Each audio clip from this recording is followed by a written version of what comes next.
Friends, welcome back to our channel. और आज का टॉपिक है हमारा गवर्नमेंट बजट। है क्या ये गवर्नमेंट बजट? कि स्पेसिफिक चीज नहीं है गवर्नमेंट बजट, एक सिंपल सी चीज है, यानी कि स्टेटमेंट है गवर्नमेंट का, प्लानिंग है। यानी गवर्नमेंट का क्या है? प्लानिंग। प्लानिंग किस चीज की? Government expenditure and government receipt. यानी government budget is the statement, government budget is the statement for government receipt and government expenditure for the coming financial year. तो प्लानिंग तो कर रहे हैं हम कि भाई नेक्स्ट ईयर में गवर्नमेंट के पास कहां से कितना कितना पैसा आएगा और गवर्नमेंट किस तरीके से उस पैसे को खर्च करेगी।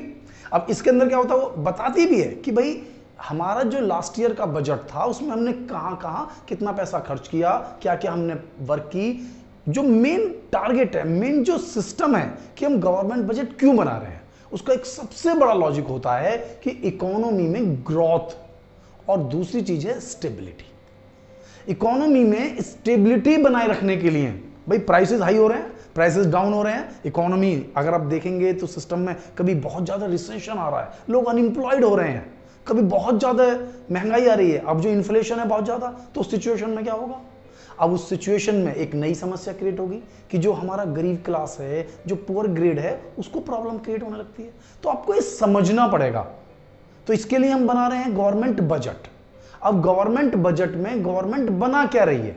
जैसे हमारी डेफिनेशन में क्लियर था कि एक स्टेटमेंट है गवर्नमेंट रिसीप्ट और गवर्नमेंट एक्सपेंडिचर। तो यहां पर हमने पूरे गवर्नमेंट बजट को दो पार्टों में बांटा है, government receipt and government expenditure. तो स्टार्ट करते हैं हम गवर्नमेंट बजट के ऊपर, इसके पूरे कंपोनेंट्स, पूरे चार्ट को कि आखिरकार पूरे गवर्नमेंट बजट में क्या क्या है और ये किस तरीके से इकोनॉमी में स्टेबिलिटी लाता है। ठीक है बेटा, तो स्टार्ट करते हैं। देखो क्या कह रहा है टॉपिक में, गवर्नमेंट बजट। तो कितने तरह के गवर्नमेंट, यानी कि बजट की रिसीप्ट और बजट के एक्सपेंडिचर, बजट की रिसीप्ट और बजट का एक्सपेंडिचर। अभी एक्सपेंडिचर और रिसीप्ट है क्या भाई? रिसीप्ट पैसा का केवल आना, पैसा मेरे पास आ रहा है, इनफ्लो, तो बजट रिसीप्ट, और पैसा केवल जा रहा है तो बजट एक्सपेंडिचर।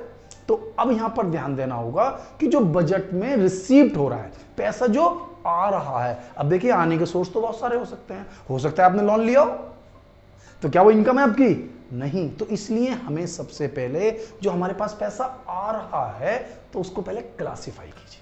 क्लासिफाई किया हमने उसको दो जगह, एक करा हमने रेवेन्यू रिसीप्ट, एक किया हमने कैपिटल रिसीप्ट। तो रेवेन्यू रिसीप्ट और कैपिटल रिसीप्ट, ठीक है, रेवेन्यू रिसीप्ट, कैपिटल रिसीप्ट। अब ये रेवेन्यू रिसीप्ट क्या है? रेवेन्यू रिसीप्ट मतलब इनकम, यानी गवर्नमेंट को वो मिलेगा लेकिन गवर्नमेंट को उसे किसी को लौटाना नहीं है। समझते ना भाई, इनकम है मेरी, लौटाना नहीं है। तो जो लौटाना नहीं है वो रेवेन्यू रिसीप्ट है। अब रेवेन्यू रिसीप्ट, ये रेवेन्यू रिसीप्ट दो तरह की है, एक टैक्स से मिलता है गवर्नमेंट को पैसा और एक नॉन टैक्स से पैसा मिलता है। एक तो टैक्स, भाई गवर्नमेंट के टैक्स का सिस्टम है, चाहे वो डायरेक्ट टैक्स हो चाहे वो इनडायरेक्ट टैक्स हो। तो समझते हैं टॉपिक को सबसे पहले कि रेवेन्यू रिसीप्ट क्या है। यानी रेवेन्यू रिसीप्ट वो रिसीप्ट है जो हमें मिलती तो है, यानी गवर्नमेंट को मिलती तो है, लेकिन गवर्नमेंट की इससे कोई लायबिलिटी क्रिएट नहीं होती। यानी revenue receipt is the receipt which neither create any liability nor reduce any assets.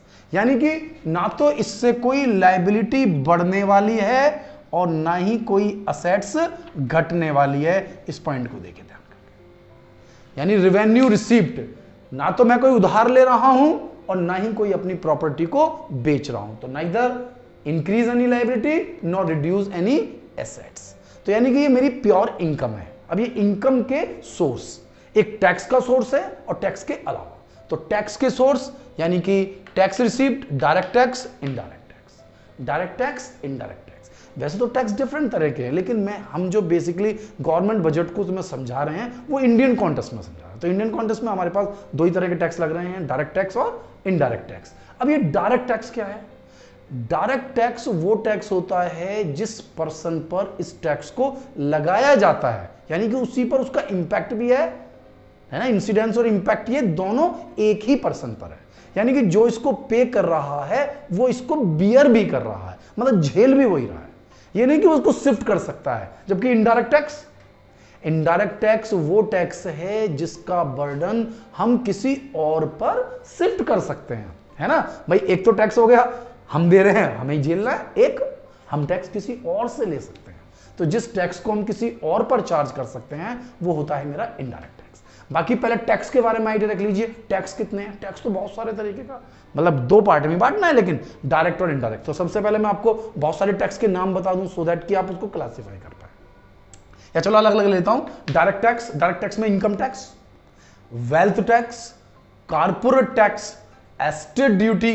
तो ये सारे जो टैक्स हैं ये जिस पर्सन पर लग रहे हैं उसी को झेलना है, ठीक है। तो कौन कौन से हो गए? Income tax, corporate tax, gift tax, wealth tax. तो ये सारे टैक्स हो गए डायरेक्ट। दूसरा कौन सा? Indirect tax. यानी इनके अलावा जितने भी टैक्स हैं, क्योंकि डायरेक्ट टैक्स ज्यादा नहीं है हमारे पास, जनरली डायरेक्ट टैक्स बहुत कम है, सारे इनडायरेक्ट टैक्स हैं। क्या है? Indirect tax. तो जो इनडायरेक्ट टैक्स है ये कौन से हैं? अब जितने भी आपने नाम सुने हो, कौन कौन से नाम सुने हैं आपने कभी कभी? देखिए हमारे पास है इनडायरेक्ट टैक्स में अगर हम लें तो हमारे पास है जीएसटी, जो आज सबसे ज्यादा यूज हो रहा है। जीएसटी, इससे पहले वेल्थ हमारे पास था VAT, VAT, value added tax.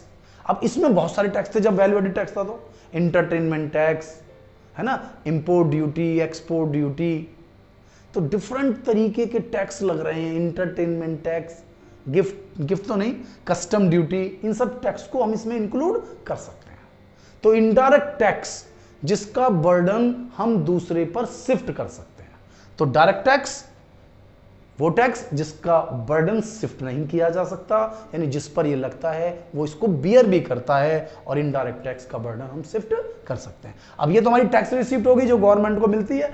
Government का मेन रेवेन्यू, मेन इनकम क्या होती है? वो तो टैक्स है ही है गवर्नमेंट का। लेकिन गवर्नमेंट को टैक्स के अलावा भी जो टैक्स है इसके बाहर भी इनकम होती है जिसे हम कहते हैं नॉन टैक्स रिसीप्ट। तो नॉन टैक्स रिसीप्ट ये समझने के लिए बहुत इंपॉर्टेंट पॉइंट्स। एक है फीस, फाइन्स। लाइसेंस बनाते हैं, है ना, ड्राइविंग लाइसेंस बन रहा है, इसका लाइसेंस है, उसका लाइसेंस, तो इन सब लाइसेंस की फीस है। हर चीज पर गवर्नमेंट ने एक फीस लगाई हुई है, तो वो फीस गवर्नमेंट को रेवेन्यू देती है। फाइन्स, आप रोड पर जाएंगे ना, हेलमेट नहीं लगाया है तो फाइन पे करना पड़ेगा। पॉल्यूशन है, आपकी इंडस्ट्री ने वो सारे रूल्स फॉलो नहीं किए, फाइन लगा दिया आपके ऊपर। तो जितने भी फाइन्स लग रहे हैं, फाइन का मैं क्या क्या नाम बोलूं, डिफरेंट तरह के फाइन्स हैं। तो उन सभी फाइन्स को, गवर्नमेंट की तो इनकम है ना, आपकी पॉकेट से जा रहा है लेकिन गवर्नमेंट को वो इनकम हो रही है, तो गवर्नमेंट इसको भी एस्टिमेट कर रही है। तो फीस, फाइन, एस्चेट, ये बिल्कुल स्पेसिफिक वर्ड है।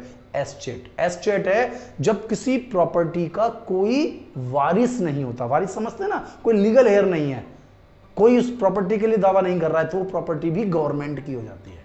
अब कोई वारिस है ही नहीं, सब मर चुके, किसी की कोई जानकारी में नहीं है, तो कोई रिश्तेदार नहीं, तो किसकी प्रॉपर्टी? गवर्नमेंट की। एस्टेट तो वो भी तो गवर्नमेंट का ही है। एक है स्पेशल असेसमेंट। स्पेशल असेसमेंट, जैसे गवर्नमेंट ने कोई एरिया डेवलप किया, कोई भी एरिया, जैसे हम सपोज आप दिल्ली में रहते हैं तो दिल्ली के बहुत सारे एरियाज को गवर्नमेंट डेवलप किया है, कुछ कॉलोनियों को डेवलप किया है, तो उनके डेवलपमेंट का जो चार्ज यानी स्पेसिफिक चार्ज वो आपसे ले लेती है।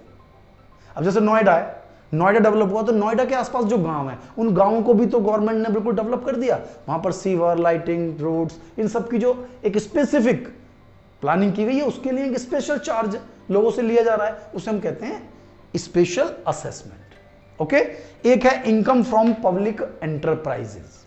ठीक है, इन सब के बाद जो एक पॉइंट आपको मिला वो है क्या चीज? Income from public enterprise. अरे गवर्नमेंट की बहुत सारी इंडस्ट्रीज भी तो हैं, पब्लिक एंटरप्राइजेस भी तो हैं, डिपार्टमेंट्स भी तो हैं गवर्नमेंट के, जहां से गवर्नमेंट को इनकम मिलती है। ये माना मैंने, गवर्नमेंट के बहुत सारी जो कंपनीज हैं घाटे में चल रही हैं, लेकिन फायदे में भी तो चल रही हैं, इनकम भी तो आती है वहां से, आती है ना। तो इन सब के मैनेजमेंट के लिए भी हमें बजट चाहिए होता है। घाटे में है तब भी हमें बजट के लिए पे करना है, और रिसीप्ट हो रहा है तो हमारी इनकम है ही है। एक है income from sales of spectrum. Spectrum नाम सुना है, 2G, 3G, 4G, अब 5G आने वाला है। यानी गवर्नमेंट इनकी एक बिड लगाती है और बहुत बहुत पैसा कमाती है। आपने नाम नहीं सुना होगा, जब 2G का स्पेक्ट्रम हुआ था तो उस पर जो कि मिनिस्टर थे उस पर करीबन 1 लाख करोड़ रुपीस का, समझ रहे ना, 1 लाख करोड़ रुपीस का इल्जाम था कि मैंने रिश्वत ली है, नुकसान करा है गवर्नमेंट का। तो समझ लीजिए कितनी बड़ी इनकम का सोर्स होता होगा गवर्नमेंट का, जिसमें 1 लाख करोड़ रुपए का कोई बेईमानी कर सकता है तो गवर्नमेंट का कितना बड़ा रेवेन्यू का सोर्स हमारा स्पेक्ट्रम होता होगा। यानी गवर्नमेंट 5G अगर बेच रही है, 5G बेच रही है तो उसके चार्जेस ले रही है ना गवर्नमेंट, तो गवर्नमेंट को बहुत बड़ी रेवेन्यू इन स्पेक्ट्रम्स के थ्रू मिलती है। एक होती है ग्रांट एंड डोनेशन, बहुत सारे लोग गवर्नमेंट को डोनेशन दे देते हैं, फॉरेन से ग्रांट मिल जाती है, बैंकों से ग्रांट मिल जाती है। दुनिया की बहुत सारी कंट्रीज़ हैं जो ग्रांट देती हैं, डिफरेंट टर्म्स के लिए देती हैं कि आप इन चीज़ों पर पैसा खर्च कीजिए, इन पर खर्चिए, इन पर लिए, इनके लिए ग्रांट दे रहे हैं। गरीब कंट्रीज़ के लिए ग्रांट आती है, तो कंट्रीज़ इंडिया के लिए भी ग्रांट आती है। तो वो जो ग्रांट एंड डोनेशन वो हमारे पास कंट्री के अंदर से भी आती है, कंट्री के बाहर से भी आती है। ये नहीं केवल बाहर से आ रही है, इंडियन लोग नहीं देते हैं। अभी कहीं साइक्लोन आ गया, बहुत लोगों ने बहुत दिया है ना। अभी कोविड की बीमारी आई तो इसके लिए भी क्या हुआ, बहुत सारी इंडस्ट्रीज ने बहुत डोनेशन दी। इंडस्ट्रीज ने क्या, आम पब्लिक ने भी तो दिया था। इंडस्ट्रीज का क्या मतलब है, बाकी लोगों को भी कंसिडर करना चाहिए। तो क्या समझाया, रेवेन्यू रिसीप्ट, ना तो आपकी कोई लाइबिलिटी क्रिएट हो रही और ना ही कोई असेट्स कम हो रही। लेकिन कैपिटल रिसीप्ट, कैपिटल रिसीप्ट में इसका बिल्कुल अपोजिट हो रहा है। अपोजिट ये हो रहा है बेटा, या तो आपकी लायबिलिटी बढ़ रही है या आपकी असेट्स कम हो रही है। उसमें मैंने कहा था ना तो लायबिलिटी बढ़ रही है ना असेट्स कम हो रही है, इसमें दोनों हो रहे हैं, या तो लायबिलिटी बढ़ी है या असेट्स कम हुई है। यानी कि आपको जो पैसा मिला है वो आपका नहीं है। या तो आपने कोई प्रॉपर्टी बेची है यानी कि आपकी प्रॉपर्टी कम हो गई है, या फिर आपने लोन लिया है यानी कि आपकी लायबिलिटी बढ़ गई है। तो देखिए कैपिटल रिसीप्ट में रिकवरी ऑफ लोन, आपने लोगों को लोन दे रखा था, वो आपने लोन ले लिया, आपकी प्रॉपर्टी थी ना वो, अगर आपने किसी को उधार दिया हुआ है तो पैसा आपका है, वो आपको वापस मिल गया, रिकवरी हो गई। तो वो आपकी इनकम नहीं है, वो तो आपका पैसा था। बोरोइंग्स एंड अदर लायबिलिटी, आपने उधार ले लिया है, चाहे वो उधार आपने कहीं से भी लिया है, वो इसका कोई मीनिंग में सेंस नहीं बताना चाहूंगा, कहीं से भी उधार लीजिए, वो जो आपको रिसीप्ट तो हुआ है लेकिन वो आपकी इनकम नहीं है, वो है आपका कैपिटल रिसीप्ट। तो अदर रिसीप्ट, एक रिसीप्ट है इसके अंदर अदर रिसीप्ट, जिसमें मैं स्पेसिफिक नाम यूज करूंगा, डिसइन्वेस्टमेंट। गवर्नमेंट की बहुत बड़ी कंपनीज हैं, बहुत सारा पैसा गवर्नमेंट ने उनमें इन्वेस्ट किया हुआ है। तो गवर्नमेंट क्या कह रही है, देखिए आपने सुना होगा सिक इंडस्ट्रीज, है ना, पढ़ा होगा इस बुक्स में कि सिक इंडस्ट्री, बीमार है कंपनीज। अब गवर्नमेंट को तो रेवेन्यू मिल नहीं रही, ना तो गवर्नमेंट को रेवेन्यू मिल रही, ना वो इंडस्ट्रीज कुछ वर्क कर पा रही, गवर्नमेंट के लिए वो बर्डन हो गई हैं। तो गवर्नमेंट के लिए तो डबल नुकसान हो रहा है, एक तो वो बर्डन है, अब फायदा क्या है, गवर्नमेंट अगर उन्हें सेल कर देती है तो क्या होगा, एक तो गवर्नमेंट को बहुत बड़ा पैसा उसको मिलेगा, दूसरा बर्डन कम हो जाएगा। भाई जो बजट पर बर्डन है हर साल उसके लिए बहुत पैसा खर्च करना पड़ता है, तो गवर्नमेंट को डबल बेनिफिट। तो गवर्नमेंट उसे डिसइन्वेस्ट कर देती है, उन बड़ी बड़ी कंपनीज को सेल कर देती है और लाखों करोड़ रुपया उनसे हमारे पास यानी गवर्नमेंट के पास एक इनकम आती है। लेकिन है रिसिप्ट कौन सी, कैपिटल रिसिप्ट। क्यों है भाई, इनकम थोड़ी है आपकी, आपकी प्रॉपर्टी जा रही है, आपकी इंडस्ट्री प्राइवेट सेक्टर के पास चली गई, आपने बेच दी, डिसइन्वेस्टमेंट। क्लियर हो गया। अब हमारा टॉपिक है बजट एक्सपेंडिचर। सेम स्थिति बजट एक्सपेंडिचर में भी दो एक्सपेंडिचर हैं, एक रेवेन्यू एक्सपेंडिचर, एक कैपिटल एक्सपेंडिचर। रेवेन्यू एक्सपेंडिचर यानी कि वो एक्सपेंडिचर जिसे हम एक्सपेंसेस कहेंगे। रेवेन्यू एक्सपेंडिचर मतलब एक्सपेंसेस। एक्सपेंसेस करने से ना तो आपकी कोई असेट्स बढ़ रही है, ना तो आपकी कोई असेट्स बढ़ रही है, ना ही लायबिलिटी कोई कम हो रही है। ध्यान से पढ़ना, रेवेन्यू एक्सपेंडिचर क्या हो रहा है भाई, रेवेन्यू एक्सपेंडिचर आपने खर्च कर दिया, आप खर्चे करते हैं ना अपनी घर में रोज, खाना पीना ये घूमना, तो क्या है उस खर्चे की रिकवरी है, कुछ मिलता है आपको, कुछ नहीं। यानी कि गवर्नमेंट को इन रेवेन्यू एक्सपेंडिचर से कोई रिकवरी नहीं होती, यानी कि ना तो इससे कोई असेट्स बढ़ रही है कि फ्यूचर में कोई इनकम होगी, और ना ही हमारी कोई लायबिलिटी कम हो रही है, यानी कि इसे हम कहते हैं pure expenses of the government. यानी कि कितने भी जो भी गवर्नमेंट बिल पे कर रही है, वेजेस पे कर रही है, सैलरी पे कर रही है, एडमिनिस्ट्रेशन पे कर रही है, इंटरेस्ट पेमेंट कर रही है, गवर्नमेंट सब्सिडी दे रही है। नाम तो सुना होगा ना सब्सिडी का, सिलेंडर देखते हैं ना गैस का सिलेंडर, है ना, वो जितने का आता है उस पर गवर्नमेंट जो लोग सब्सिडी लेते हैं उन्हें उनके अकाउंट में मनी ट्रांसफर करती है।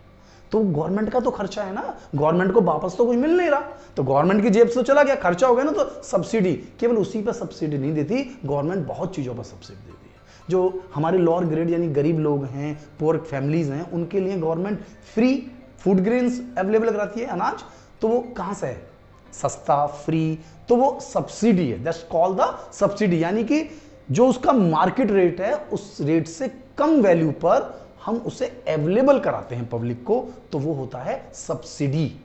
यानी कि गवर्नमेंट हाई रेट पर खरीदती है और लोअर रेट पर उन्हें लोगों को दे देती है, सो दैट्स कि वो अपनी लाइफ को सरवाइव कर सकें। ठीक है ना भाई, फूड बिल है हमारी कंट्री में, किसी आदमी को भूखा नहीं रहना है। ये गवर्नमेंट की रिस्पॉन्सिबिलिटी है कि कोई भी कंट्री में भूखा ना सोएगा। अगर भूखा सोएगा तो गवर्नमेंट जिम्मेदार है, वहां का डीएम जिम्मेदार है। तो क्यों है? तो उसके लिए क्या है फिर गवर्नमेंट? भाई उनके लिए अवेलेबल तो कराएगी ना खाना, तो सबके लिए सस्ते से सस्ता और कुछ चीज़ों पर फ्री खाना भी, फ्री फूड ग्रेन्स अवेलेबल करा रही है। इसके अलावा बहुत सारे आइटम्स भी फ्री करा रही है। तो आप इसको समझिए। इसके बाद डिफेंस की परचेज है, डिफेंस में आप खर्च कर रहे हैं, तो क्या आपको रिकवरी तो कुछ हो नहीं रही है ना? क्या मिलेगा उससे? बस पेमेंट हो रहा है। तो जितना भी आप वेजेस, सैलरी पेमेंट कर रहे हैं पूरे एडमिनिस्ट्रेशन डिफेंस पर, वो सब क्या है? मेरा रेवेन्यू एक्सपेंडिचर, यानी कि वो खर्च तो हो रहा है लेकिन उसकी कोई रिकवरी नहीं। एक है कैपिटल एक्सपेंडिचर, बिल्कुल अपोजिट हो गया। अब कैपिटल एक्सपेंडिचर में क्या करा आपने? भाई आपने कहा था पहले ना तो असेट्स बढ़ रही ना लायबिलिटी कम हो रही, लेकिन यहां एक्सपेंडिचर या तो आप प्रॉपर्टी खरीद रहे हैं या आप लोन का पेमेंट कर रहे हैं, यानी कि या तो आपकी असेट्स बढ़ रही है। देखिए रेवेन्यू एक्सपेंडिचर में क्या बताया था मैंने? ना तो आपकी असेट्स बढ़ रही है ना लायबिलिटी कम हो रही है। लेकिन कैपिटल एक्सपेंडिचर में बिल्कुल अपोजिट, या तो आपकी असेट्स बढ़ेगी या फिर लायबिलिटी कम होगी। यानी या तो आप लोन का पेमेंट कर रहे हैं, आपने लोन लिए हैं, उन लोन्स का आप पेमेंट कर रहे हैं, या फिर आप कोई असेट्स ले रहे हैं, यानी मशीनरी, नए प्रोजेक्ट्स, रोड, ठीक है ना, आप कुछ भी लगा रहे हैं जिससे कि इन फ्यूचर आपको प्रॉफिट होने वाला है। यानी कि या तो आपकी असेट्स क्रिएट हो रही हैं या फिर आपकी लायबिलिटी कम हो रही हैं। क्लियर है मेरे बेटा? तो अब बजट रिसीप्ट और बजट एक्सपेंडिचर, यानी बजट रिसीप्ट कैलकुलेट करेंगे, बजट एक्सपेंडिचर कैलकुलेट करेंगे और इनके डिफरेंस को निकालेंगे। अगर इनका डिफरेंस यानी जितनी रिसीप्ट उतना ही एक्सपेंडिचर, तो हम इसे कहेंगे इक्वल बजट। कौन सा बजट है ये? Balanced budget. कब होगा balance budget? Expenditure is equal to receipt. लेकिन अगर रिसीप्ट ज्यादा है तो ये हुआ सरप्लस बजट, और सरप्लस बजट नहीं बनाया जाता दुनिया में, किसी कंट्री में सरप्लस बजट नहीं बनाया जाता। सरप्लस बजट का मतलब है यानी गवर्नमेंट पर कुछ डेवलपमेंट करने के लिए नहीं बचा है, तो गवर्नमेंट तो खर्च करेगी ना ज्यादा से ज्यादा, तो हमेशा क्या होगा? Expenditure are more than receipt, so that कि हमेशा डेफिसिट होगा। क्या होगा? डेफिसिट। तो बजट डेफिसिट। अब ये बजट डेफिसिट क्या है? बजट डेफिसिट तीन तरह का है, रेवेन्यू, फिस्कल और प्राइमरी। जो रेवेन्यू डेफिसिट है यानी कि रेवेन्यू रिसीप्ट और revenue expenditure, revenue receipt, revenue receipt और रेवेन्यू एक्सपेंडिचर, यानी एक्सपेंडिचर ज्यादा है रेवेन्यू रिसीप्ट से तो कहलाएगा रेवेन्यू डेफिसिट, और फिस्कल डेफिसिट का मतलब है टोटल रेवेन्यू कम है टोटल एक्सपेंडिचर से। ध्यान से देखो ना भाई, total budget expenditure and total budget receipt में से माइनस किया तो दैट इज फिस्कल, और केवल रेवेन्यू से रेवेन्यू माइनस किया तो रेवेन्यू डेफिसिट। और प्राइमरी डेफिसिट होता है कि जो आपके पास फिस्कल डेफिसिट था उसमें से आप पेमेंट कर दीजिए केवल इंटरेस्ट का। किसका पेमेंट कर दीजिए? इंटरेस्ट का। यानी कि प्राइमरी डेफिसिट इंटरेस्ट के बर्डन को बियर नहीं करता। जो आपने पुराने लोन लिए हुए हैं उनका इंटरेस्ट, यानी नए लोन ले रहे हो वो तो प्राइमरी डेफिसिट में है। जो पुराने लोन हैं, ठीक है ना, नए लोन लोगे तो काउंट आएगा, वो तो एक्सपेंडिचर है पूरा, लेकिन जो पुराने लोन लिए हैं उसका ब्याज दे रहे हैं हम, तो उस इंटरेस्ट को प्राइमरी डेफिसिट कंसीडर नहीं करता। ठीक है, तो आपको समझ में आ गया। एक पॉइंट और समझ लीजिए, plan expenditure and non plan expenditure. ये जो मेरा बजट है ना, बजट एक्सपेंडिचर, ये दो तरीके से कह सकते हैं आप, प्लान एक्सपेंडिचर और नॉन प्लान एक्सपेंडिचर। यानी प्लान एक्सपेंडिचर जो हम डेवलपमेंट पर करते हैं, यानी डेवलपमेंट ग्रोथ के लिए, चाहे वो रेवेन्यू एक्सपेंडिचर हो चाहे वो कैपिटल एक्सपेंडिचर हो। ग्रोथ एंड डेवलपमेंट पर जो पैसा खर्च हो रहा है वो प्लान्ड एक्सपेंडिचर हो रहा है, प्लानिंग के अकॉर्डिंग, यानी कि जिससे कि डेवलपमेंट हो। दूसरा है non plan expenditure. Non plan expenditure में वो खर्चे हो रहे हैं जिससे कोई रिकवरी नहीं मिल रही है, केवल पैसा खर्च हो रहा है। क्या हो रहा है? पैसा खर्च हो रहा है और कोई रिकवरी इसमें नहीं है। तो plan expenditure, non plan expenditure भी कह देते हैं कभी कभी हम बजट एक्सपेंडिचर को। जनरली रेवेन्यू एक्सपेंडिचर और कैपिटल एक्सपेंडिचर ही इसकी मेन टर्म्स हैं और इसी को हमें समझना है। और बाकी का जो डिटेल्स है इस बजट से रिलेटेड, क्योंकि अभी काफ़ी कुछ है, वो हम अपनी अपनी नेक्स्ट वीडियोज़ में आपको पूरी तरह से क्लियर कराएंगे। अब आप बताइए आपको ये मेरी वीडियो कैसी लगी। अगर वीडियो आपको पसंद आ रही है तो वीडियो को लाइक करें और अपने दोस्तों के साथ इसे शेयर जरूर करें और चैनल को सब्सक्राइब करें, इससे भी जरूरी अगर आपने अभी तक बेल आइकॉन प्रेस नहीं किया है तो बेल आइकन को प्रेस करें मेरे बेटा, जिससे कि आपको जो लेटेस्ट वीडियो है मेरी उनका नोटिफिकेशन मिलता रहे और कोई भी वीडियो आपकी मिस ना हो। थैंक यू, मिलता हूं नेक्स्ट वीडियो में।